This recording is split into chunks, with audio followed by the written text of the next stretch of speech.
में ये कर दिया। राइट। अगर इनको सारों को लेके चलोगे और फास्ट ट्रैक में डालोगे तो बहुत लोग जो हैं बेकसूर मारे जाएंगे। जी, लेकिन तो मतलब जो कहीं ना कसूर कहीं हमारे मारे जा रहे हैं investigative उनका जो है क्या? वो लैक करती हैं, तो उसकी वजह से ये भी तो सवाल है ना, ही है जो मारी जा रही है और जो रिपोर्ट भी नहीं होती। अनफॉर्चुनेटली हमारे पास जो डाटा है वो बहुत इनसफिशिएंट है। इससे कहीं कहीं अधिक मात्रा में ये अपराध नित्य मेरे स्टैट्स यही कहते हैं, हमें पता भी नहीं चलता। मतलब this is only a tip of the iceberg. Yes. The cases that are being highlighted through the media और अदरवाइज कम आउट ओपनली। दूसरा मैं एक उसमें कहना चाहूंगा कि दलाल साहब, क्या इसमें कैपिटल पनिशमेंट होनी चाहिए इन्फेंटिसाइड में भी, फीटिसाइड में भी? कैपिटल पनिशमेंट तो होनी नहीं चाहिए, जनरली नहीं होनी चाहिए, अक्रॉस द बोर्ड नहीं होनी चाहिए, even if you are committing a murder, हाँ नहीं होनी चाहिए। even if somebody is raping a 4-year-old child reformatory and then again killing her also. Reformatory जो थ्योरी जा रही है उसमें कैपिटल पनिशमेंट का कहीं no no no no no no no Dalal साहब, मैं यहाँ थोड़ा मतलब एज अ पर्सनली जो मेरी एक राय है, मैं अग्री नहीं करता। These people don't have the right to live. They are scum of the earth.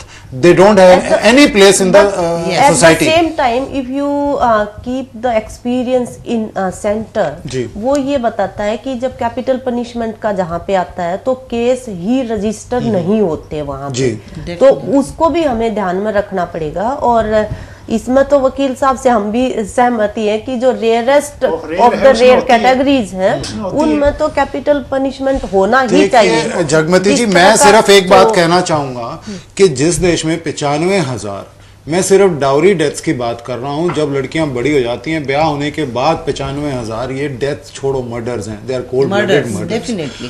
और इनसे कहीं ज्यादा वो मर्डर्स हैं जो दिन की रोशनी देख ही नहीं पाते, हमें पता ही नहीं चलता उनके बारे में। इतनी इतनी बच्चियों को मर्डर किया जाता है। मेरे दिमाग में, मेरी साइकी में कैपिटल पनिशमेंट से नीचे कुछ नहीं आता। कैपिटल पनिशमेंट से आपका आशय ये है कि डर होगा उनके दिमाग के ऊपर, लेकिन इम्प्लीमेंटेशन हो, those people within the shortest span of time, the investigation should be done properly, get it over with in a shortest span of time, and send them to the gallows. डर भी एक हद तक ही काम करता है किसी भी अपराध को रोकने के लिए। डर की it has got its own limitations. कि डर की वजह से जब तक आप मतलब मानसिकता को, जैसे अभी मैडम भी कह रहे थे कि लेकिन मैडम सर्वे ये कहता है कि out of 100 people interviewed, only 4.7% said कि we are afraid of the laws. लोगों को आज डर ही नहीं लगता। लेकिन तो उस डर को कहीं ना कहीं ऊपर लाने, दुनिया के पैमाने पे अगर आप देखेंगे तो मैडम कहते हैं डर के आगे भूत भी नाचता है। महिलाओं के प्रति और नहीं, जो कम पुरानी हुए कहावत हैं, है। वो कहाँ पे हुए हैं? महिलाओं के प्रति अपराध कहाँ पे कम हुए हैं? उन समाजों में कम हुए हैं जहाँ पे आपने आपके नागरिकों को शिक्षित भी किया है, अच्छा स्वास्थ्य भी दिया है, अच्छा लिविंग स्टैंडर्ड भी दिया है, तो अपराध जो है वो कम भी होता है। मैं आपसे 100% सहमत हूँ। अल्टीमेटली अगर समाज से इस मैलिस को हमें खत्म करना है, we have to start at the grass roots level. Society को ऊपर लाना है, एजुकेशन देना है, घर घर जाके लोगों को समझाना है, which you have been doing. लेकिन जो मेरा एक कैपिटल पनिशमेंट का मतलब है कहने का कि साथ में साथ थोड़ा मतलब लोगों को लॉ एनफोर्समेंट चाह रहे हो कि लोगों में जो भय रहे गलत काम करने के लिए। Yes, it is revulsion when such cases come to our knowledge. अच्छा, दूसरा मैं कहना चाहूंगा कि sons and daughters to inherit their parents names. सिर्फ एक लड़का ही लड़का क्यों वंश को आगे बढ़ाए, लड़की क्यों नहीं? एक तो ये यहाँ पे पैरिटी होनी चाहिए। बिल्कुल। और आज हमारे समाज में हम देखते हैं माता पिता किसी की मौत होती है, daughters don't even have the right to light the funeral pyre. अभी तो कुछ लड़कियों ने शुरू किया है और जैसे पहले पिता का नाम होता था सर्टिफिकेट में, अब माँ का भी जोड़ा गया है, वो भी अच्छी बात है।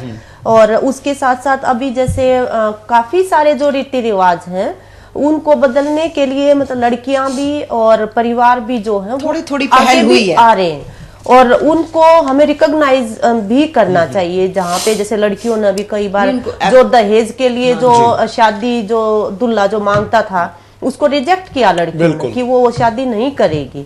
और बहुत अच्छा बोल्ड एजुकेशन का इसमें बहुत बड़ा हाथ है। अच्छी एजुकेशन, प्रॉपर एजुकेशन जो बॉयज को मिलेगी, generations to come, they will themselves take a step forward and try to get rid our society of this malice. दूसरा मैं आना चाहूंगा एक बहुत ही प्रैक्टिकल, मतलब जो कई बार दिमाग में ये बात आती है, and I think somewhere down the line if we have to change things around, this should be done. लड़की अगर ठीक है भाई, दहेज खत्म ही नहीं होना जी, लड़की घर दहेज क्यों ना लेके आए? कितनी सोसाइटियों में ऐसा है। आप हमारे नॉर्थ ईस्ट में चले जाएं, हाँ, मिजोरम, मेघालय, वहां पे गारो कस्टम्स खासी। ऐसे हैं, लड़की लड़के को अपने घर लेके आती है, लड़का दहेज देता है, लेता नहीं है। मैट्रियार्क सोसाइटी है कुछ जगह, बिल्कुल, लेकिन है कई जो जगह। उसका जो मुख्य जो है, Things जैसे would turn केरला around के magically, अंदर, I'm telling you. लेकिन उस मैजिक के पीछे का राज भी समझना पड़ेगा। जी, जी। फॉर एग्जाम्पल, जहाँ पे 100% एजुकेशन है और जी। जो फीमेल फिटिसाइड में भी बहुत जी। बेटर परफॉर्म कर रहा है, जी। केरला जैसा स्टेट जो है, Yes, yes, वहां पे जो अंडरलाइन जो फैक्टर है, मेजर फैक्टर, जी। जो बहुत सामाजिक रूप से स्वीकार्य है, वो ये है कि वहां पे विमेन को इक्वल प्रॉपर्टी राइट्स हैं, प्रॉपर्टी राइट और 100% एजुकेशन है उसके साथ साथ है। हाँ जी, वो हाँ जी। उसको सक्षम बनाती है कि अगर कोई अपराध की या कोई ऐसी मतलब स्थिति भी है तो वो उनसे निपट सकती हैं खुद भी, केवल मतलब दया की पात्र या सहारे की जरूरत में नहीं रहती। दे themselves are capable they deal with made the capable by provisions in the और laws। फिर वो ऐसा वो भेदभाव होता ही नहीं है ना जो जी। और जगह हो रहा है। जी, उसके आत्मविश्वास को गिरा के Just रखे being जो। that you are a girl, हाँ, हाँ, तो ये चीजें तो अच्छा, क्लोजिंग स्टेटमेंट्स में अब आप सबसे चाहूंगा 2 मिनट के लिए, I think we are crossing a time limit. Dalal साहब, आपसे क्लोजिंग स्टेटमेंट इस इशू पे। मैं तो 1-2 लाइनें ही बोलूँगा इसके ऊपर। सामाजिक जो है हाँ जी, वो है कि लड़का लड़की एक समान, नहीं समझते बेईमान, बिल्कुल। माता पिता वो बैरी हैं। यहाँ से आके अगर हम शुरू करेंगे तो सारा रिजल्ट जो है, प्रॉब्लम्स हमारी सॉल्व होते चले जाएंगे। जगमती जी। देखिए, मुझे ये लगता है कि परिवार के स्तर पे भी हमें अपनी लड़कियों को बराबर समझना पड़ेगा और बराबर के अधिकार उनको देने पड़ेंगे। उसके साथ साथ जो कानून उनको प्रोटेक्ट करने के लिए बनाए गए हैं, उनकी इम्प्लीमेंटेशन एंश्योर करनी पड़ेगी, जिनकी जिम्मेवारी वहां पे है। इसी तरह से जो वेलफेयर स्कीम्स हैं जो उनके विकास के लिए बनाई गई हैं महिलाओं के लिए, वो उनका भरपूर फायदा उनको मिले, वो करना पड़ेगा। और सबसे ज्यादा इतनी तमाम विपरीत परिस्थितियों का मुकाबला करते हुए महिलाएं और लड़कियां जो उपलब्धियां हासिल कर रही हैं अलग अलग क्षेत्रों के अंदर, उसको मतलब जमाने के सामने जो है वो रखना पड़ेगा बहुत रिकॉग्निशन के साथ। जैसे हमारे यहाँ की लड़कियों ने मेडल जीते कॉमनवेल्थ गेम्स के अंदर, हरियाणा की लड़कियों ने, और रेसलिंग जैसे खेल के अंदर, बॉक्सिंग जैसे खेल के अंदर।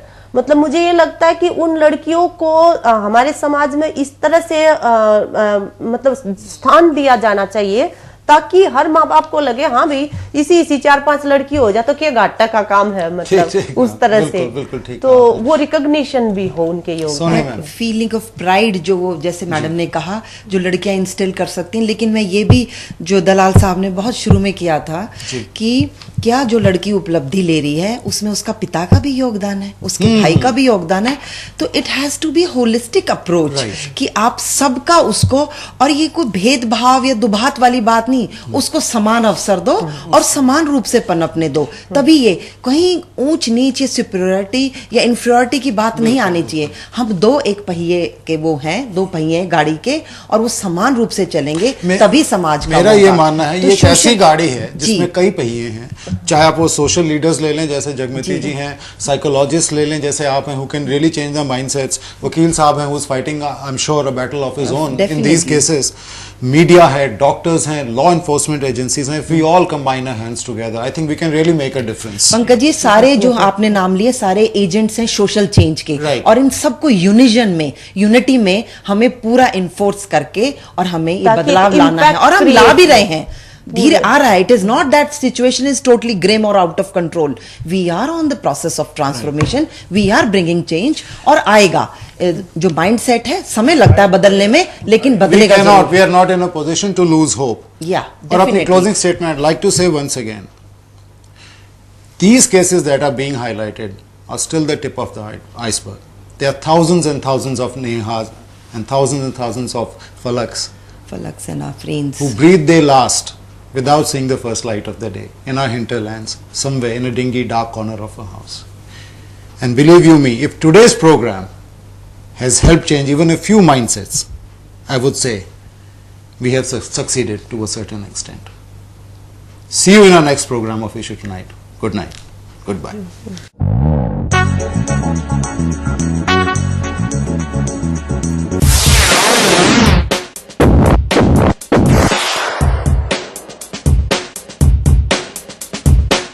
जिंदगी के उतार चढ़ाव के अनोखे रंग और उनसे जुड़े उतने ही मुद्दे, चाहे वो हो शिक्षा, भ्रष्टाचार, स्वास्थ्य, राजनीति, अपराध, महिला सुरक्षा, भ्रूण हत्या, किसान और कृषि, पर्यावरण, खेल और ना जाने कितने मुद्दे।